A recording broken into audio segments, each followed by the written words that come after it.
Hello, welcome back to Dog on the Plot. We're at the home garden, and if you can believe it, it's August 1st. August. How did we get to August? It's 27 degrees in the greenhouse in August. Last night it was 13.9. We're meant to be having thunderstorms today, but they haven't materialised so far, and my washing is out, so fingers crossed. So yeah, the cool weather and the rain continues. And for August, so last year I did what I tagged hashtag August eating. I was the only person doing it. It was my hashtag, only mine. And the idea behind it was that for the whole of August I wouldn't do any food shopping, and I would just eat from the garden, from what I could forage and what I already had in the house, which to be honest is plenty. I could live 6 months on what is in my pantry and freezer, I'm sure. So I did that last year, but when I sort of scrolled back on my Instagram to see what I was cropping on the 1st of August last year, well, I'll show you a picture I'm sure, but tomatoes, cucumbers, courgettes. I didn't get a lot of courgettes last year, but I did get some, and I haven't really got any of those this year. So the tomatoes are all still green. I do have some courgettes coming on the allotment now, and tromboncinos, which I didn't have last year. I have cropped one mini cucumber, and there is another one growing. But yeah, it's kind of, well, it feels like slim pickings. But having said that, last night I cooked a meal for me and Liam, and everything but the hummus and what else did we have on there? Had some parsnips from the fridge, but everything else was from the allotment or the garden. So we had peas, we had runner beans, we had tree spinach, we had kohlrabi, carrots, onion, come on, there were other things. Beetroot, baby beets. I actually harvested some baby beets, so that's thinned out the beets on the allotment a bit in the hope that some will get a bit bigger, both for eating and for the horticultural show, which I was talking about last week. So yeah, I mean, it doesn't feel like there's masses of abundance, but actually, oh, broccoli as well. Actually, you know, I did a full meal there of stuff that I'd grown pretty much. So I think I'm going to give it a go again this year. So yesterday I went and did my final shop, and actually it wasn't even a very good shop. When you go to the company shop, you only get what there is there. So I think I managed to get a little bit of fruit, bananas, not something I'm growing, and a few tomatoes to kind of keep me going before mine start coming. There's not an awful lot of tomatoes, even green ones, on these plants, which may say something about the amount that they were stressed in their younger days, but we shall see. You know, there are flowers, and of course I've also got the tomatoes at the back of the garden and tomatoes on the allotment, keeping our fingers crossed. Anyway, so I'm going to do my August eating, and if you want to join me, you are more than welcome to use the hashtag August eating and post on Instagram.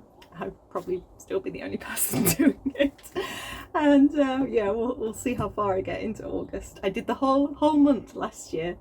Got plenty of kale. That one kale plant could keep me going. So I did manage to squeeze in some sowings just before the end of July. So I got my Asian greens in, so Mizuna, purple frills, various other ones. Because I had several seed packets and they all only had a tiny bit of seed left in, I just mixed them all in a bowl and then scattered them in the smaller beds back here, between like the lettuces and things. So fingers crossed those come up. They've been well watered in by the rain. And the other thing I got in, which was not a sowing but a planting out, was some leeks. Finally got the leeks in, and in fact I can show you that. We can rewind time and you can watch me plant the leeks. I've just cleared my peas and freed up some space in the beds. So I thought what I might do is get out some of the winter veg, including some not very impressive looking leeks and maybe some of the Brussels sprouts.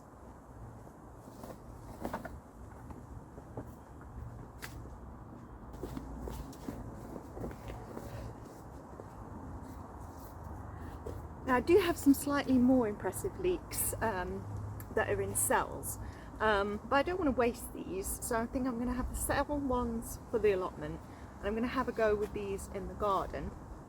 So I've had no luck with leeks in the past. I tried them in the wardrobe bed. I don't think this is entirely my fault. Last year the foxes were causing so much damage around the garden, and yeah, they decided to play in the wardrobe bed and squashed all the leeks. But I'm giving them another go this year, and I can't remember what the varieties are, to be honest. I'll perhaps pop them on the screen. And I'm going to plant them, which I didn't do last year, in the traditional way of making a dibbed hole, placing the leek into the hole, but then not filling it in, and instead just watering it in and allowing the soil to kind of naturally come into the hole, leaving a very free space. I've got an audience today. It's not Dory, it's a slug, and his head is just peeking up over the raised bed to watch me. He's thinking, is she planting out my dinner?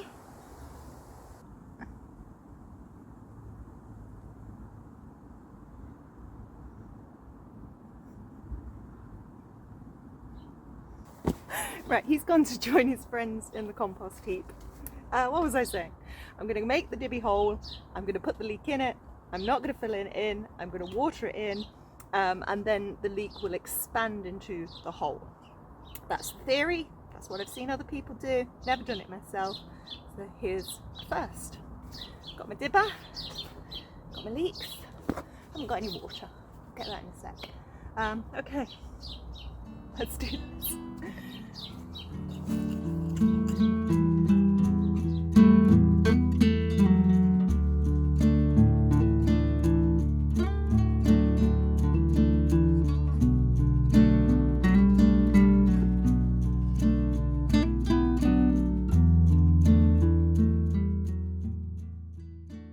There we go. It's nice to do this when the ground has had some rain. That was really easy to make those holes. So now we can pop the leeks in.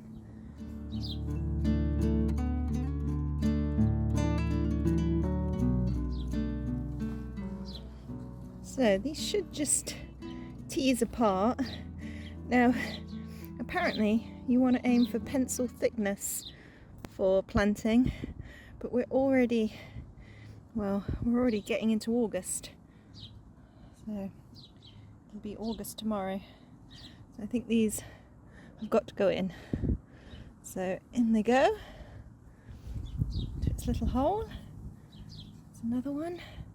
Let's try and do these quite gently. There we go. Oh, they are coming apart really quite easy. They're barely peeking out the hole. I've got some good roots on them though.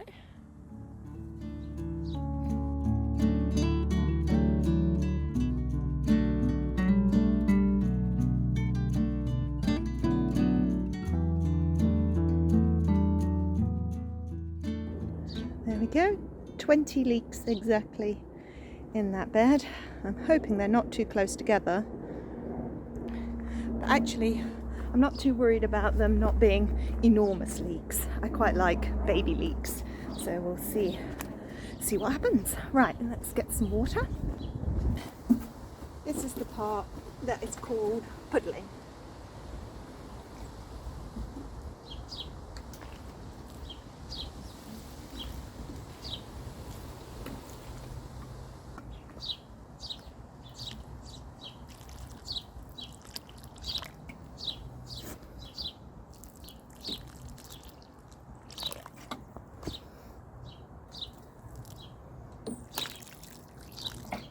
Well, I think that might be the oddest way I've ever planted anything.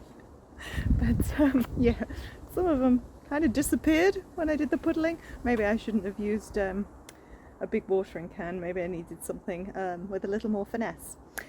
Anyway, they're in. Let's see what they do. The second thing I wanted to get in was some Brussels sprouts. So I've picked 3.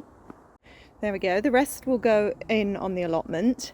This one is definitely a Red Bull. This one, probably a kohlrabi. And a green Brussels sprout there. Okay, can't remember the variety. Might put it on the screen. Is the spacing okay? 3 there. That's what I'm going for. Like the Leeks, Brussels sprouts is something that I had no luck with last year.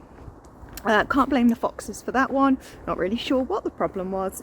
They were in the other bed, but one of these long ones. They were in the side that gets more sun. They were in for an awfully long time. They did nothing. I probably planted them out too late, which I'll probably have with these as well. The other thing is that they're very susceptible to slugs and snails, and as you can see, I am really on a losing battle, I think, now with the slugs and snails. So I'm going to protect them with the Strulch, and let's keep our fingers crossed that they don't get eaten immediately. But I have got backups, and the ones that I don't plant in the home garden will get planted on the allotment, where there are also lots of slugs. Okay, so Dory will get these in, and then we'll take you for a walk, and that will be day done. Actually, I'm wondering if one of my issues was that there wasn't enough goodness. Brussels sprouts, hungry plants? They sound like they would be hungry plants because they're in the ground a long time. Let's put in some homemade compost into the hole. Okay, let's go find the compost, Dory. Come on. There's so many worms in it. It's great. And it looks good. Look at that. Pretty good. A little bit dry, but luckily it's really wet out here. Okay, let's dig us a hole, Dory. Oh, actually, there's lots of worms in here as well. Okay, looks about enough.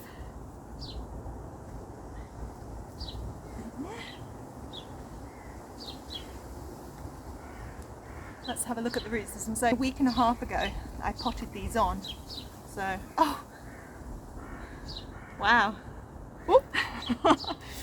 Well, the roots are at the bottom, but the compost is quite loose. So actually, it's had some fresh compost recently, so it should be okay. Right, let's get you in. And the peas have just been here, and I've left the roots of the peas in, so hopefully the nitrogen from the roots will feed the Brussels sprouts. Now I assume, because Brussels are a brassica, right? All brassicas you have to firm in really well. Maybe that's what I did wrong last time. The other thing, was it Charles Dowding who was saying this recently? But the point that you don't want your Brussels sprouts to be flying around in the wind, because wind rock can cause the sprouts to not stay nice and hard and together, but bloom out. So this is quite a nice sheltered spot, I hope. But I might stake them when they get bigger. Anyway, the point of all of that was I'm firming them in really well.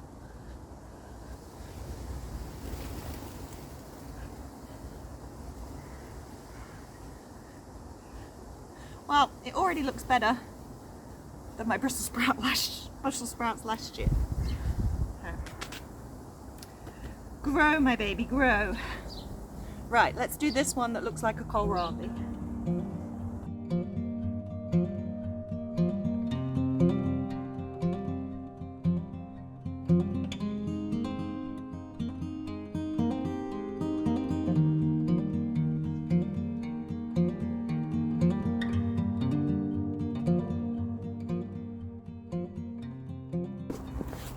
And then the final one is the Red Bull, which gives a purple Brussels sprout, which would be super cool on Christmas dinner.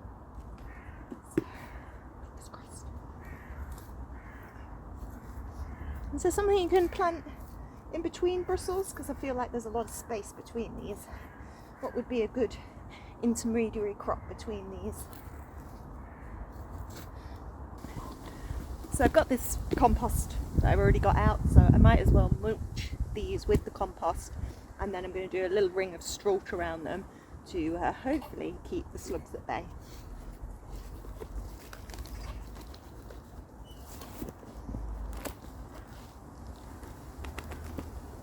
But before I spread that mulch around them, I'm going to water them in.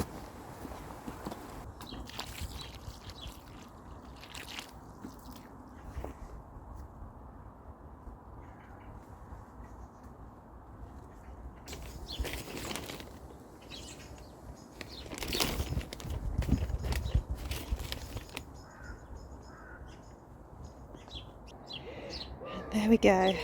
Let's hope for Brussels sprouts this Christmas. Okay, you're joining me back in real time now. So leeks went out, they're looking fine. Brussels sprouts went out, they've had a night in the ground, they have not been eaten. Although, so I've mentioned Strulch a couple of times. My verdict is it kind of sometimes works, but yeah, I wouldn't spend your money on it, to be honest. I'll show you why. So this is a cafe au lait dahlia. There's a thick layer of Strulch around it, and you can see it has been eaten. It had fresh trail marks on this morning. This has been down for a day or two, and it's had this is the top up, it's had it on previously, but look, you can see the snail tracks, and you can't quite see it now. There's some going there, but they were right. Oh, here you go, you can see it. It's right into the plant. So they just crawled on over, up they went and had a munch.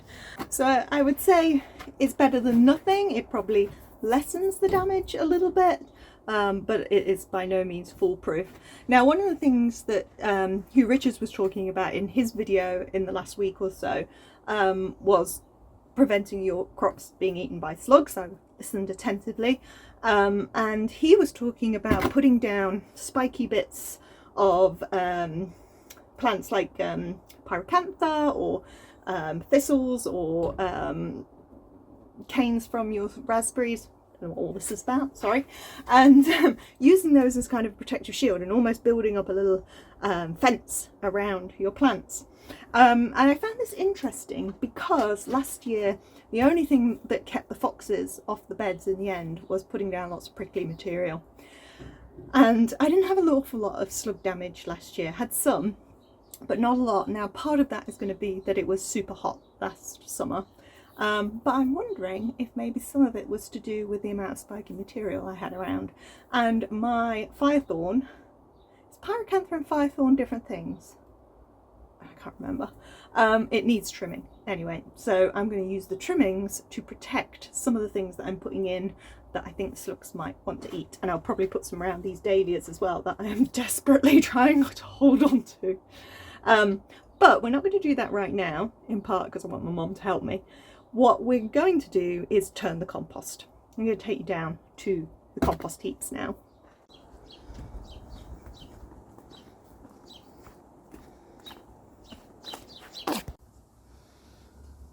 On my way, I just thought I'd check under the leaves of these kales, and hello, what are you doing there? Making little holes. You're going to be coming with me to the compost heap, I'm afraid. Right, this looks really messy again, but it's only because I'm working in this area, honest. But I just emptied this compost bay, and the remaining compost went into these 2 trucks that's ready to use. And I've opened up the one that I've been filling up so far, and I was just going to get on with this, but I decided to go grab the camera because it's really interesting to see the layers. So the brown and the green, it is not perfect, but it'll be interesting to see what, I mean, it's this has had just the pallet across the front, so there's air been getting in, but also there's less decomposition on the outer bits. So what I'm trying to say is it'd be interesting to see the decomposition in the centre. I did just push the thermometer in and then stick a load of stuff on top of it. So it's only reading 30 degrees Celsius, about 90 Fahrenheit, which isn't that warm, which is why I think it would really benefit from a good turn. I've also got a wheelbarrow full of grass clippings, so I'm going to add grass clippings as it turns into the other bay, because grass clippings speed up the decomposition process. So that is the reason I'm in my scruffiest clothes, because turning compost is a dirty job.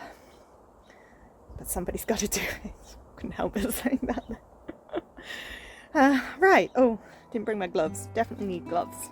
Okay.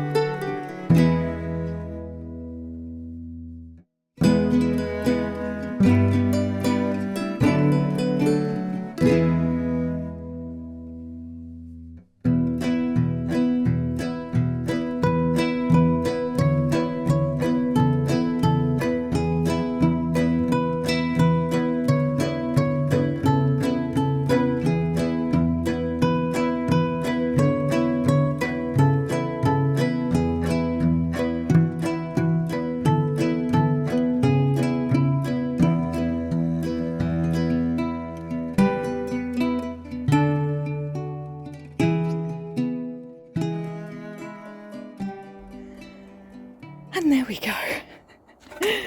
Whew. If you ever need a workout, turning the compost heap is a good one. Okay, let me show you. So there is the newly turned heap. So this one now will be left to do its thing, and hopefully that'll be the compost I come to use in the late winter, early spring for mulching the beds. Now I'm just going to put a piece of cardboard over the top of the bed to keep in some of the warmth and moisture. But I'm just going to leave it like that for now. I'm not going to put a layer of plastic on like I might do when we get to the winter, because it was quite dry actually, so I want some of the rain to go in. I think although my compost bays don't have a roof as such, ow! Walked into the plum tree. This is why I pruned it. I need to saw these ones off. Ouch. So as I was saying, I don't have a roof as such, but I do have this hawthorn tree that goes right over the top, so that keeps a lot of the wet weather out actually. And it also adds a lot of fresh matter to the compost, because the berries and the hawthorn leaves just fall straight on in. I need to sit down after that. I've just fastened the doors back on, and this little baby robin is so curious. Hello. What do you think I've uncovered? Hey? I think there's some little worms in there. I think there probably are. I know there are a lot of slugs and snails, but because I put them there. I'm gonna have a little look. Oh, maybe we could become friends. Come on. Where'd she go? Oh, I see you.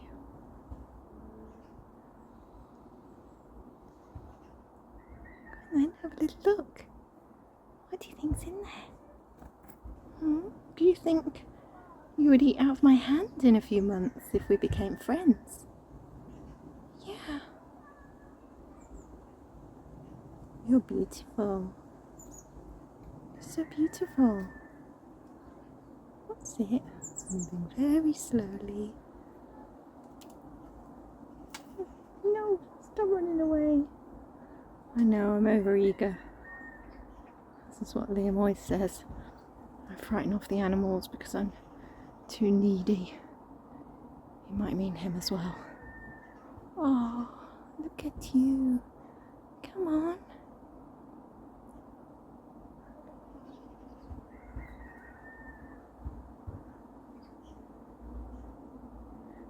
You're saying, will you just get lost?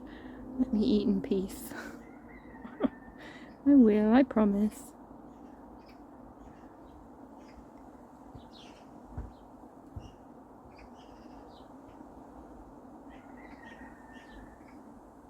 Oh dear, I think we're going to have a 20-minute episode just with this robin.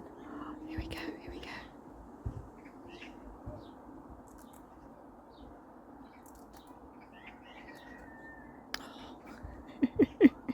It's like, I'm not going to eat with you watching me.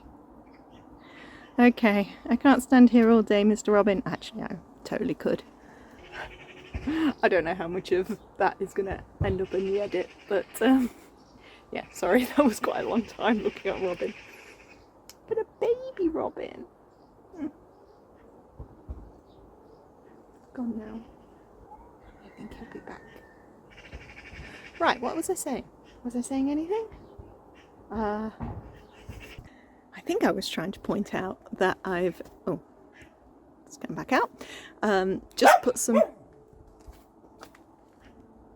Oh, is somebody jealous? Have I been showing affection to another animal? Go get your toys. Go get your toys. Where are your toys? We packed them all away for the open garden. And she's not very good at getting them out of the crate. Go on, which manky toy do you want? Which one do you want? Is it this one? Is that the one you want? No? Okay. Is it that one? No. The frisbee? No. That one? No. Oh, Dory. The newspaper?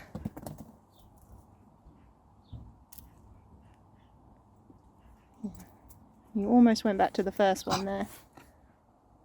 I know, it's tough when you can't talk, isn't it? There are a lot of snails in here, Dory. And these are right underneath the brassicas. So maybe this wasn't the best place. Well, these snails can go into the compost heap. Ew, woo.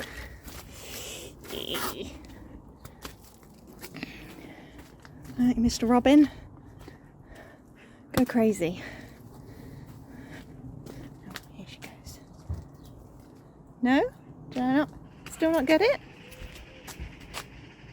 You're saying that one will do if I kick it? Okay. We will finish this segment. I have lined the new compost bay with a bit of cardboard and it's ready to fill up. What I will say is that I'm always a little bit hesitant. Oh, in fact, I'll say two things. One was that the thermometer lied. It was actually quite warm when I got into the centre. So we'll stick that back in and see how it warms up now. There we go, Dory. That was one thing. The other thing was I'm always a bit concerned that I'm going to stick that fork into the compost and disturb a mouse nest or something worse like rats, because Mum once had a mouse nest in her compost and it was very distressing of little baby mice, and yeah, but I've never had that issue, and I think in part that's because well, there's no meat and dairy in my house, so that never ends up in the compost heap. And I'm not actually particularly careful with the stuff that I put in, because sometimes I do put bread in or cooked food. And I know there are mice about. So we found one, didn't we, in the compost trug in the greenhouse. So I know there are mice about, but yeah, so far they have not found a home in the compost heap. What I might do actually with that one, because you know I said it was a bit dry, I might put a couple of cans of water, rainwater, on there and then put the cardboard back over the top. And in fact, I might inoculate it with the water kefir. Oh, Tori. Ah, you come out. Don't want the audience to see what a naughty dog you are. They already know. They've heard you. Yeah, they've heard you. Schnauzer. Right, yes, so I will do that, put some water in that compost heap. I've just in fact put some water in the leaf mould bin as well, because I think the reason... You're just proving my point. Come here. Come here. Oh, yes. You're jumping up. You want to be on the video. Come here then. Ooh, very awkward. There we go. I think the reason, what was I saying, that the leaf mould looked exactly the same after a year last year was because it was too dry. So there was a random bucket that had collected some rainwater at the back, and I just poured that in because I really do want leaf mould this year, especially because I failed so spectacularly with seed compost this year. It would be nice to be able to use my own stuff this year. Is that better? Is that what you wanted? Is it because I used your old dog bed as my seed sowing tray? You think you should be up here in it? Yeah, did you? Let's take my drink out of it. Is that what you wanted? You're like, yes, this is my old bed. It is your old bed. Yes, it is. I feel I'm being a bit mad in this episode. I think you might be wondering if I'm a little bit drunk, but I'm not, because the other thing I'm doing for August is Sober August, which is not a thing either. It's just something I'm making up. Sometimes you don't want to be sober during January or October. Sometimes you want to pick your own month. Hey, so we're going to do Sober August. What do you think to that? So this is soda water and lime, which is very refreshing and much needed after doing the compost bins. Yeah. Now the other thing I want to do with you today is continue to fill up the gaps in the vegetable beds in the home garden. And one of the things I want to put in is not a brassica, but some celeriac. I can't remember if I filled you in or not, but my celeriac, I'm sure I mentioned how itsy bitsy my celeriac seedlings were, and then they just died. But luckily I gave my cousin a load of my celeriac seed, and she did wonderfully with her seedlings. And I think, how many did she get in the end? Something like 15 anyway, and she could only fit like 3 in her garden. So the rest have come here. I want to put at least 3 or 4 in the home garden, and then the rest are destined for the plot. And I think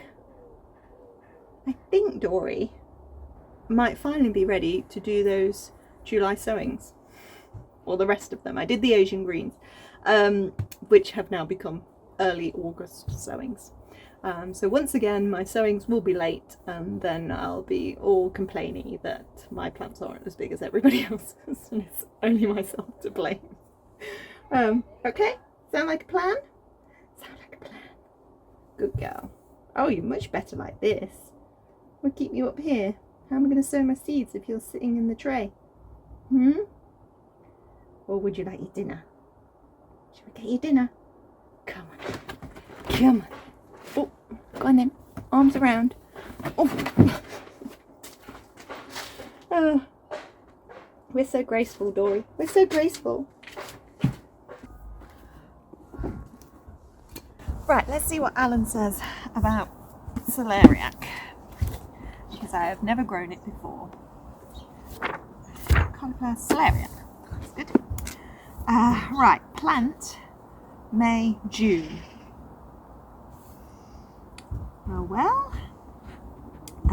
Right, plant, harden off carefully. We'll assume Becky's done that. Then plant into well-prepared soil containing plenty of well-rotted organic matter. Right, I'll get some of that homemade compost when the last frost is safely past. I think we're past that point. The rich soil is the key to fat roots. On poor dry earth, they will fail to develop. I think these are probably going to do better in the allotment then, but we'll put some in here and see what happens. Right, spacing. 30 centimetres apart in all directions when growing in intensive beds in small gardens. That's what this is. In allotments or where there's more space, increase to 45 centimetres. So we'll go with 30 for this bed. So it's 30, isn't it? So three in a row, like the Brussels sprouts. Let's do that. So they're going, we've got this enormous mallow in the way, but that's fine because that'll come out at some point. These are carrots, and these are developing really well actually. Look, got proper little tops. So they'll come out at some point. But yeah, I think we'll go for a row here. Right, compost then.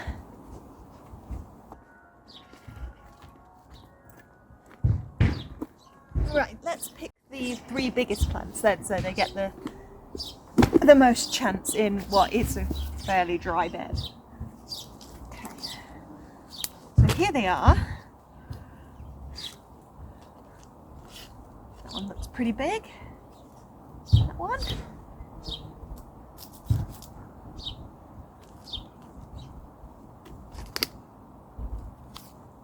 One looks quite good. She is also slightly unsure whether these are actually celeriac or celery. Like me, she is suspicious of her labelling skills. But let's keep our fingers crossed that they are celeriac, because I already have quite a lot of celery. So that's quite a lot left for the allotment.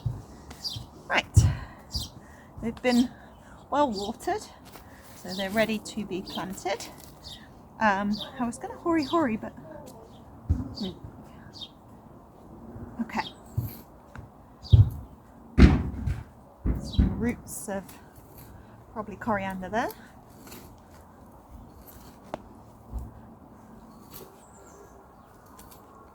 But this is feeling quite moist.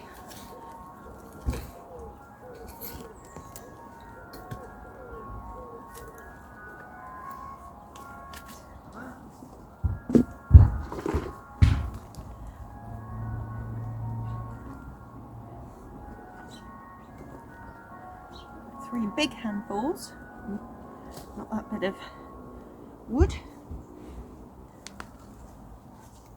and in it goes.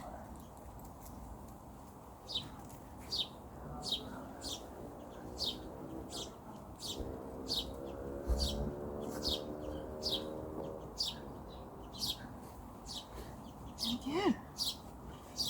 Oh, a little worm, stick you a hole. There you go.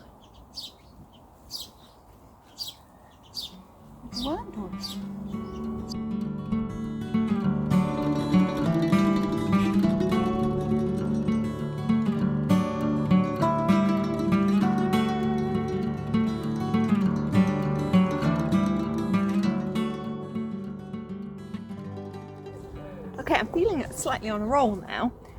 Forgive the fact that this poppy is right in the middle of shot. I have no idea if it's like immediately in front of my face. But yeah, in terms of putting things between them, lettuce would be the obvious thing, wouldn't it? Because it's fairly quick cropping and won't interfere, I should think, with the celeriac or the Brussels sprouts. So I might put some between the Brussels sprouts as well.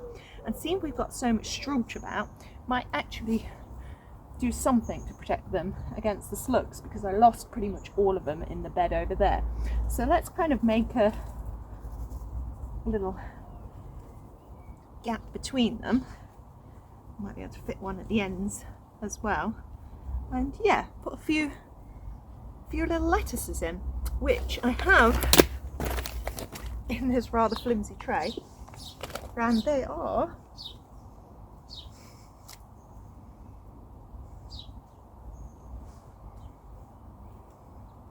no, not going to be able to read that. So they are mystery lettuces, but they're red. which is kind of pretty. So let's take the biggest out and we'll let the rest grow on. What do you think? A couple there? These are my other leeks. They're much taller than the ones over here. But yeah, they're in their individual cells. So I pricked them out of the same tray that the other leeks were in, but then gave them their own space. These brassicas have mostly been eaten, and I have no idea what they are. And yeah, these are two types of leek, but no idea. The labels have faded, Dory. Oh no. Right.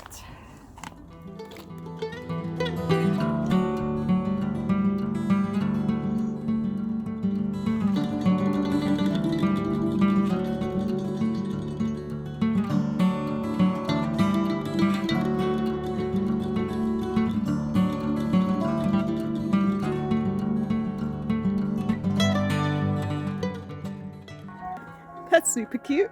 Oh, I'm glad I've done that. Right, I'll do that with the Brussels sprouts as well. But sidebar, I want to talk about this.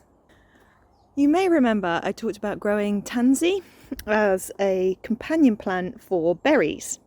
It's apparently very good as a pollinator and potentially something to do with the roots. What people don't tell you is it smells of cat piss. Yeah, it's horrible. It's really awful. So I keep brushing past it here as I'm going back and forth between these beds and thinking, has a fox been down here? A cat's been down here? But no, it's the tansy. And I've got it all along here. Oh dear. Oh dear. And I've got loads of it on the front where I've planted. In fact, yeah, it's behind me as well, where the currants are. Oh dear. Well, now you have been warned. Nobody else tells you, but I am telling you. Tansy, ugh, horrible. I have a feeling this is going to be coming out at the end of the year, maybe sooner. But having said that, look at the bugs on it. Loads of flies. Are they good pollinators, flies? I mean, does it smell awful and attract not such great bugs? Are flies good to have in the garden? I feel like this is something I should know. I mean, it's not unpleasant to look at. The foliage is okay. The little yellow button flower is quite nice. Yeah, if anybody else has grown tansy, let me know what you think. Should I keep it? Or is the smell enough reason for it to go? Right, because yeah, to continue with this, borage is so much prettier. And that doesn't smell at all. And plus I can put it in drinks and it tastes like cucumber. Anyway, let's continue with our lettuces.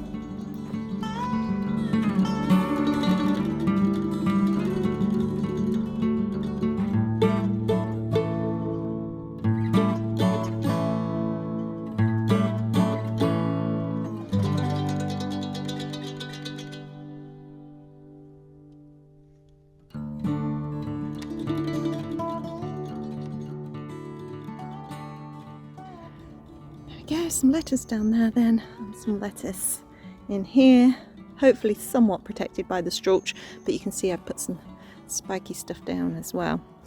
Right, well, in terms of our lettuces then, that's used all of the viable ones of that variety.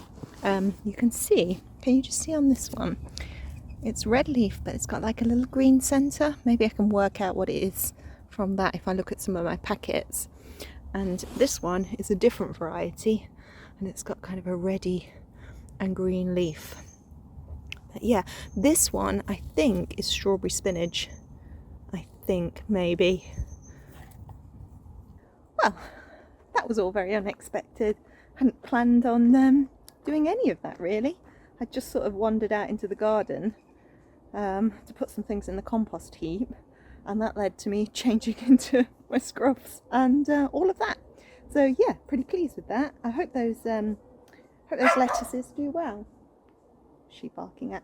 Yeah, well, she's telling me it's time for her walk. But before we go, I was just putting in this brassica, whatever it might be, in this gap where the slugs had completely eaten one. Hush, hush. We're going to try something, Dory. So while I was here, I noticed that on the, sorry, don't want to make you dizzy, on the asparagus peas, we have what I think is the asparagus pea. What do you think, Dory? I thought I saw another one as well. Is that bigger? Excuse me, Dory. You're very much in the way. Thank you. There's another one. Ooh, get the Florence fennel out the way. That doesn't look that much bigger. Let's find the biggest. And we're going to try it because I think this is the biggest. I'm not sure it's quite ready yet. Oh, I do really love the colour of the flowers. They're beautiful. Right, there we go. So that's what it looks like. I think it gets bigger than this. What I've heard is it tastes awful.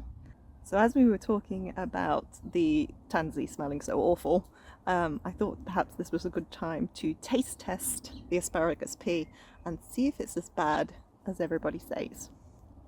Here we go.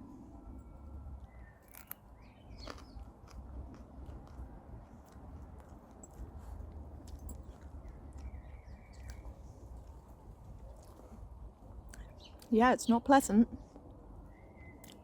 Gosh, it sucks out all the moisture from your mouth. It's really dry, like drying. The actual flavour is neither here nor there. Well, you tried it, Dory? What's your verdict? Oh, you left it. Nope. She says nope. Yeah, we'll wait until there's a slightly bigger one, but that's such a shame because the plant itself I think is really beautiful. I guess maybe it's worth growing just as an ornamental, putting in the borders, or wouldn't it look nice in a hanging basket? Oh well, you don't know until you try. Anyway, right, I think that's it for this evening. And then I'm going to catch up with you another evening this week and do some sewings. But for now, dog walk time.